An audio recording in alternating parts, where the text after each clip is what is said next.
Do you think organ donation is a noble cause?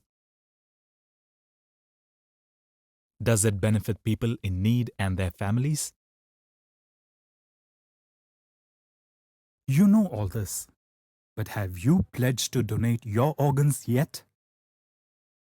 Today, 94% of Indians know about organ donation, but only 0.01% pledge to donate their organs. And in a country of 1.2 billion, only 314 people actually donated their organs after death. What makes people complacent about giving life to someone, even when it takes away nothing from their own life?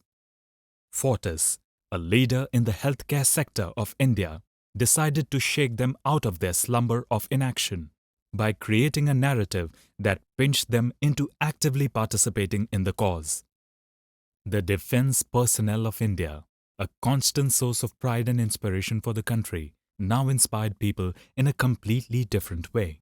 A very special aspect of this campaign are war veterans, a lot of whom have actually taken a pledge to donate their organs. They've already given to the country and now they want to give some more. More to give pricked the nation's conscience, using stories of disabled war veterans who have actually pledged to donate their organs. I feel I have more to give. All the body organs which I am carrying with me, I don't need it after my death. So I think it is better if I donate these things now.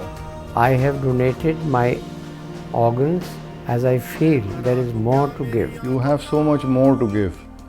You realize that you can give life to people while you have lived your complete life. If these real-life heroes who had less in their body still had more to give in their heart, then what stopped the rest of India from doing so? दो पल की जिंदगी यूं ही बीत जाएगी, कल फिर एक नई सुबह आएगी। अगर मौत कभी मुझे बुलाएगी तो कसम से पहले मुझे अपने अंग दान करने की याद आएगी।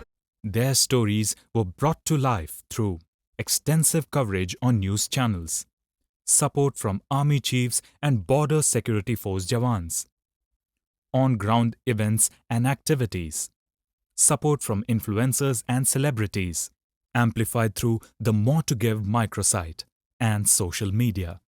More to Give successfully hit a nerve with Indians who were complacent towards organ donation and made them propagate and actively participate in the cause. In the end, there were many who had more to give.